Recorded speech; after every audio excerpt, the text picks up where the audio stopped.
Welcome to the Jameson Files. I'm your host, Carrie Weber, and guess what? I have a repeat guest. My good friend, Brandi Williams, is here with me. And Brandi, congratulations. You're a part of the Come Back Twice club. I'll take it. I don't know. I get a jacket. I mean, maybe a sticker. Okay.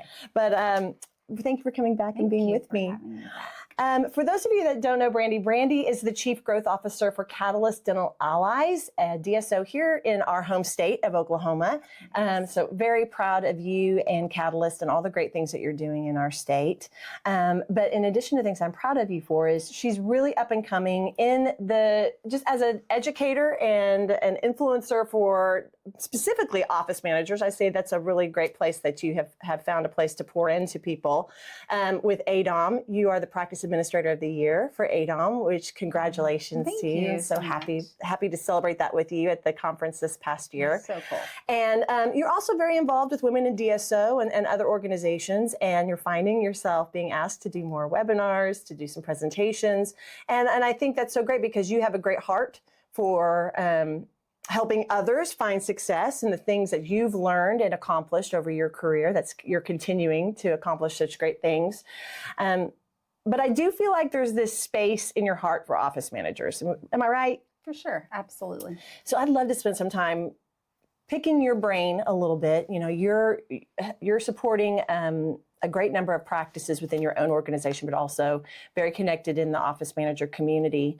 You help to lead the DPLN, the ADOM DPLN here in Oklahoma. And so just a lot. You're probably on the front lines of the voice of office managers quite frequently. And I think there's a lot happening in our profession. We were just talking before we started recording about just in the evolution and the introduction of all the different resources and tools and all the things that are changing from that front. Not to mention simply the things that office managers or practice administrators are faced with day in and day out in their daily workflow and responsibilities. Tell me, what do you find, and I'm putting you in the hot seat, we haven't really talked about what we're going to talk about, but what do you find are the repeating struggles or issues that practice administrators you feel like are being faced with today in dental practices and in groups? Probably a lot of what you teach about. Cancellations, keeping the schedule full, staffing, burnout, having so much to do and so little time. And then I think feeling supported too by their doctor. And it's office managing is lonely. It can be hard when you can't turn around and vent to the person sitting next to you always. So you just kind of have to take that weight home. Your poor spouse probably has to hear Poor spouse. a lot. Yeah. Oh, bless the spouses. Yeah, bless the spouses. When you were coming up in dentistry, you were in that office manager position, so you have that direct experience. I'm sure you're still sitting in that seat. I was going to say you're still sitting in that seat quite often. Yeah. And what do you think are perhaps overlooked, but some of the most important roles and responsibilities that the really great office managers and practice administrators that set themselves apart, what are they prioritizing? Of all of those things that we're responsible for in the day in that position, what are the really high-performing ones prioritizing, in your opinion? I'm so glad you asked me that. And I really am glad I still get to sit in the role of office manager, because I think if I weren't there, I'm not relevant anymore. So I learn more about myself and my clinics and the people that work there when I actually sit in the seat for a couple of days and really see what they're dealing with. The really great ones, there's relationships. So if we have strong relationships with our patients and prioritize the schedule, it's like the rest just happens. The magic happens. But if we're so busy like verifying insurance or working on outstanding claims and everything around us is burning, it's really hard to recover and try and scramble last minute to fill schedules or work on treatment plans. And we just take care of the people that are in front of us and build a really great schedule, have a good game plan for the day. The rest just kind of happens. But to do that, you've got to be looking ahead and you've got to be looking out, not just hiding in. Something that tell me if you agree with this, and I work with different sizes of practices and groups, and a lot of FaceTime with the office managers that are leading practices. And when I get on my rants, I often talk about, if you're spending the majority of your time in an office behind a closed door working on tasks, you're missing some of the biggest opportunities to lead that practice to a higher level of success, because you're not out there seeing, hearing, and experiencing how your team is performing. Because to me, a really high-performing practice administrator, office manager is seeing the needs, training and developing to those needs, and looking out at how to seeking solutions to fix issues or glitches or elevate performance, whatever it is that we need. And we cannot do that if we've locked ourselves behind a door, to your point, working on insurance all day long. And I think a lot of office managers probably have great skill set in insurance management. And it feels like a worthy, productive task. But if we want to go to that next level for the practice and otherwise, there's much more that an office manager can be doing beyond the tasks. So it's definitely not growing the practice. And it is, specialized. Not everybody can come in and have that same skill set and be able to, appeal claims and know when to fight and advocate for your patients. But that's also not growing the practice or your team members around you. So when we were talking about earlier, before we hit record, maybe we should have hit record while we were talking, but we were talking about, my goodness, there's so many resources and tools and softwares and new technology and new services that, and you get inundated with this a lot by companies wanting to demo with you. All day demos. You can just do demos all day long. And your group has selected certain things and resources to provide to your practices. But my suspicion is, and I'm not necessarily saying yours, but people in general, practices in general, I know it's not a suspicion. I know this is true for most people, is that we're probably utilizing to 20% the capacity, the resources that we already have available to us in the practice. 100%. So how do we help office managers or team members really embrace what they already have available to them to maximize it for the success of their work days? We have to continue to train on it. It has to be continuous training. And what's crazy is there are product updates inside these platforms that you've had for the last 20 years that might have been operating this way 20 years ago, but now do so much more. But we really don't take the time to dig in and see what new functions they have. So we're still operating in the 2010 version because that's what we have time for. So we do a monthly meeting with all of our office managers, and we focus on one process every month to train on. And we just assume, we've been doing it this way forever, so everybody knows how to do it. But as we're bringing in new office managers, sometimes I'll forget, like they've never seen that. They didn't go through that initial training and onboarding. So it's a great refresher for those that maybe have been using it, but not to its fullest potential. And then making sure that our new people that come in get the opportunity to really train on each platform, each system that we have. So is that monthly meeting, would you say that's one of the primary ways that you intentionally work to keep it front of mind for them to start to implement? What else do you do? Are there certain ways that you as a leader are keeping your team members focused and committed to implementing and using these tools? Yeah, so we do scorecards every week. Dental Intel, their little,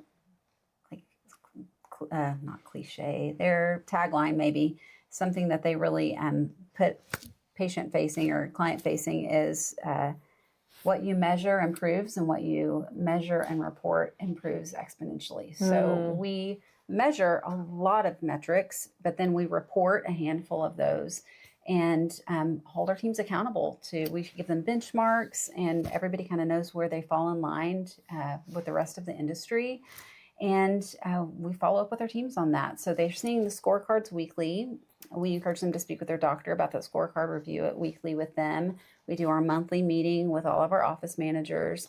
And then I do quarterly business reviews with every single manager. And we go through our different platforms and processes during then to find out what's working, what's not, what what would you like additional training on? And then whatever that focus is, I usually try to come up with something quarterly that we really want to improve. And then that's going out maybe on our little group meeting once a week, like, hey, I want to shout out this team that's doing great with this. I'm also really trying to empower our office managers to start sharing and coaching our teams during those manager meetings too, to give them the opportunity to kind of step outside of their comfort zone and become like the KOLs for Catalyst and help teach some of their peers. Peer-to-peer learning is just really special. Leveraging each other's expertise, that's what I always say, even in the smallest of practices. I'm like, the person that I want training the rest of the team in your practice on a certain system or skill is the person that does it the best. Yeah. And often, office managers, I think, fall into this incorrect assumption They have to do it all. that they have to do it all, or that they have to lead every meeting, that they have to do every training. And that's not necessarily so. If it's a clinical assistant, a dental assistant that is exceptional, these particular verbal skills, I would love to have that person facilitate that topic and train, because that also, to your point, that leverages up more leaders within our team, and it gives them an opportunity to be seen and heard in a different way, and it also frees up the office manager from feeling this very heavy sense of responsibility to always be bringing the content, always be bringing the expertise to the table. And quite frankly, and I know this as a business owner myself, I mean, surely we all feel, office managers, anybody that's leading meetings on a regular basis, you have these moments where you think, surely they are sick of hearing from me. 100%. Yes. I'm like, I just, it's like a broken record. Oh my God. Like the Charlie Brown teacher that, wow. I'm like, here I go again. Yeah, sometimes that's why people bring companies like Jameson in. It's not necessarily to introduce something new, but to get through from a different voice of what right looks like and elevating that performance. So having discovering the strengths within our team. I love that you do that, and giving space for other people to share their successes and show people the way. I have to push a little bit. I haven't had a lot of I call them victims instead of volunteers. I haven't had a lot that are like, oh yeah, I'd love to do that. But when you see those strengths and case presentation or culture, to just, hey, I would love for you to share that. And then some will take it and run with it and have a PowerPoint presentation, and some are like, do I have to show my face when I talk? Well, there's a lot of head trash probably out there of people that don't feel like they're worthy or deserve to have the platform. I feel like that every day. It's just, I don't know, imposter syndrome, but it is, again, just with the office manager, here I am, they're not going to want to hear from me. I think it's really normal to feel that way, to have those inner saboteur moments. Yeah. So, for all of you that are trying to implement new things, or you're trying to hold team accountable to new habits or improvement or utilizing of new tools that you've invested in, repetition is the key. So to Brandi's point, those regular meetings where you're bringing it back to front of mind, and then setting measurable and attainable goals that we can track our progress, but that continuous training, continuous measurement, and then leveraging the teammates that are figuring it out and doing it the best to help their other teammates become more and more successful. Those are such key elements to learning, processing information, retention, and getting buy-in, as we had talked about. It's so important to have buy-in from our team of whatever that you're setting forth for 2026 or for any years ahead. Alignment, something I'm discovering. We're recording this early 2026. It's February. Groundhog Day. It is Groundhog Day. The year of January was real long. But we're now in the new year of February. And something I've already discovered with practices and groups that I've been working with this year is they're all very interested in alignment, in getting their teams aligned and focused on the same goals, bought in and going the right direction, and then committing to strategies to help them this year improve their results based upon the vision that they're clearly communicating. I feel like what you're saying speaks to that. Do you find that that's something important for you all in the work that you do or that you're doing with office managers, that clarity and alignment? Is that a need?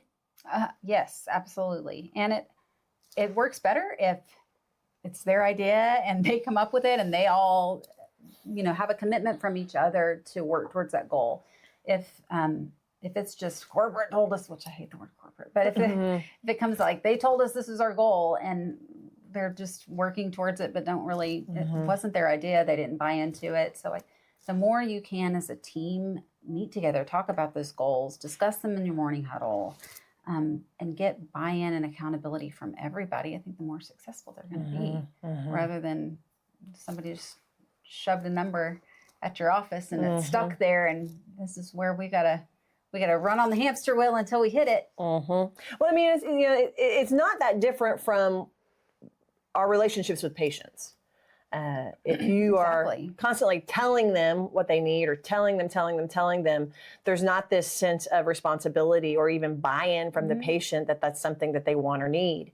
But if we engage in a dialogue and that real co-discovery type conversation, that's a whole different level of trust and urgency that patient will likely experience because they're a part of that conversation with you. You're not just telling me what to do.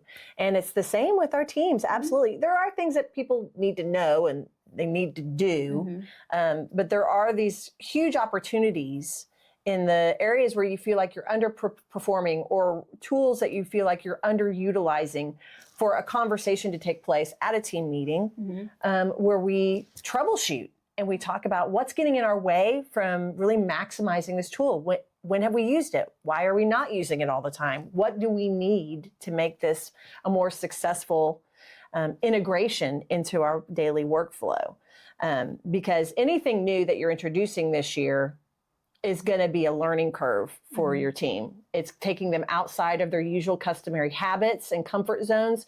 And so the more you repeat and the more you train and the more you talk about it, the more likely they're going to start to process that and continue to practice until they become competent with it. And there's just so much technology right now. And none of it's just plug and play, like, oh, we turn it on and everything works perfectly. We still have to work out kinks and discover how this works in our practice. There's no perfect anything I've found. And I've done a lot of demos to try and find perfect, but it's what's going to get us closest to our end goal and what we're really wanting from it. So you have to go into that mindset of, there might be some hiccups and we're going to have to keep an open mind and work along with the vendor. If something's wrong, call and ask for help and don't just, mine's broken. Move on. Moving on. Yep. Back to the old way. Yep. Back to how we've always done things. But you're going to have a champion or a cheerleader in your practice that's committed to being that person because, change management's hard and we get naysayers sometimes that I don't want to do that. And if you let that voice be louder than your cheerleader champion, then it's going to be really hard for everybody to jump on board. And 100%. Yes. So 2026. What do you see or what do you anticipate coming down the line for practices that your office managers are going to be on the front lines of addressing or needing to work through? We've talked a little bit about this, but like phone AI, I think that's a huge... AI on the telephone? On the telephone. So we're either going to have to get better on the phone or AI is going to, or we're going to have to start relying that. Not that we'll ever be done with people on the phone, but there is definitely a space for missed calls or, if we're looking at like call conversions, are we bombing? Are we spending all this marketing dollars to bring new patients in the practice, but they never get past the phone call? So being able to really better train our teams on call conversion and how to bring in new patients or rely on an AI agent to kind of help with that. I think we're really going to see a lot happening in the telephone space with AI. We were, again, in the secret conversation we were having before we hit record. Should have been there. Sorry. We talked a lot about, man, everybody's trying to jump on the AI bandwagon. Where does it make sense? Right. Where does it make sense, and how does it make sense for companies? And I think, great questions to ask and things to explore is always take it back to your practice's vision, or your organization's vision, or what your top needs are. What do we need to be our ideal more consistently? And what do these services bring to the table that could help us accomplish that? You don't have to get everything. No. But you do need to look into the evolution of what's available to us. The trailblazers of dental practices get this, that to become more clear on what do I need, what do I want, what do we need to start, stop, what do we need to seek out, change, and ask the right questions to these companies of, does this create a clear path to help us have more consistency in what we're doing? I think phone AI is scary. It is scary. It's scary. When we went down the road, it was not a good outcome because it was so new. Yeah. But I'm not like just, wiping my hands of it. I think there's a lot of value there. Yeah. We just have to find out how the path, our path, and how it's going to best help our patients. Because right now, I have enough data to see that that's a weak spot. And it's not just our practice. It's a lot of places. Because we're sticking the people that have worked with us for 2 days. Here, take the phone. I don't want to answer the phone. You do it. And they're like, oh, okay. Yeah. So. That's something in our marketing side of Jameson that AI is really, we're using that more and more from that learning standpoint in terms of measure, on the phone calls, how many were successful, how many did we actually schedule, what were the obstacles that they were faced with, what did we do, what did we not do, and to really give some insights on what's happening in those conversations. Where we need to train, what do we need to help our teams understand so we can help more patients. And, there's always going to be a human element to dental care. I'm not worried that AI is going to take my job It's ever. just, we're still kind of a frontline type industry. But it is important as you think about the busyness, and the efficiency of, and it also depends on your model of your practice. How can we serve our patients the best? How can we do our work the best? And again, like we were talking about, where do we need to prioritize our energy in the day and our time the most to get the best results? And if these resources can help us in that, then that's amazing. Yeah. But it takes a little bit of clarity, planning, and a lot of demos. A lot of demos. A lot of demos, bless. And training. Starbucks cards. I got Starbucks cards for days. Starbucks for days. You practically own a Starbucks now in the gift The card. sad thing is I don't have a lot of Starbucks cards. I just do them. Oh. You just do them and you don't even get anything. Times, yeah. But see, that's good because you're actually genuinely interested in what they're bringing to the table. It's not necessarily because you're getting a gift card out of it. So thinking about AI, I think that's going to continue to be a huge topic. I mean, you're seeing it in all the conferences. You're seeing year of AI. More and more and more and more people speaking to it. I think there's a lot of early adopters to it that are probably speaking to it really well. And I would make sure that you do your homework on their experience and expertise in that so that you're making good decisions in your learning. So we'll see. We'll see. It is exciting, though. I know. Yeah. I think there's a lot of opportunity in terms of what AI can do for us in our time management and our efficiency in our work days. I mean, I'm on that learning curve myself. I'm terrible. My team behind here is much better at it than me. But I love the human side, so we just have to marry it. You can't do away. You have to have both. We have to have both. 100%. So you're speaking at a regional meeting for ADOM. There's a couple of them coming up soon. When is that? Do you know the dates? March. In March. You can go on the ADOM website to find out more. You can. And it's at the Glidewell headquarters in California. Love that. I know. March 20th, I think, is the date, or around that time. I love that. And then there's another one in Sanford, Connecticut at the Care Credit Synchrony headquarters. That's fantastic. I know. So I'm so excited. And you've been doing some online presentations, some webinars for ADOM and things. Did a couple of those last year. I got to go speak at Dental Intels and Telecon, which was really cool because I love.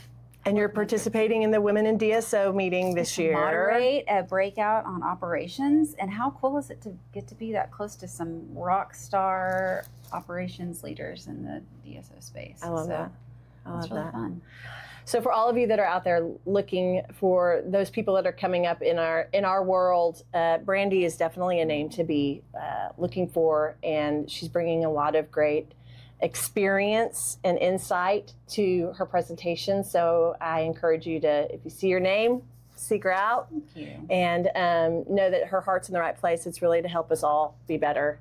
A rising tide does indeed lift all boats. So thank you for being with me today. Thank you for, I really wouldn't, these opportunities would not have presented themselves had I not had you, like from the beginning, helping and putting my name in rooms that I wasn't in. And so thank you. And so crazy, like big moments last year at the Ann Duffy ODA meeting. I'm like, we're talking about mentorship, and in walks Carrie Weber. I'm like, this is just so cool and crazy. So well, it's been a joy. It's been fun. You're a good friend, and I love all the things that we've done together over the past few years. See, it can be fun, everybody. It is fun. It can be fun. So I'm proud of you. I'm grateful. Thank you for coming and being with us again. Two-timer. The Two-Timer Club. Yeah. And to all of you, wishing you great abundance this year and clarity and focus and making good decisions in your position in the practice and for the practice or business as a whole. You can do this. Repetition is the key, and lead with integrity and lead with something measurable, and you will get momentum. So thank you for joining us. Thanks again to Brandi. Thank you. Be well, and we'll see you next time.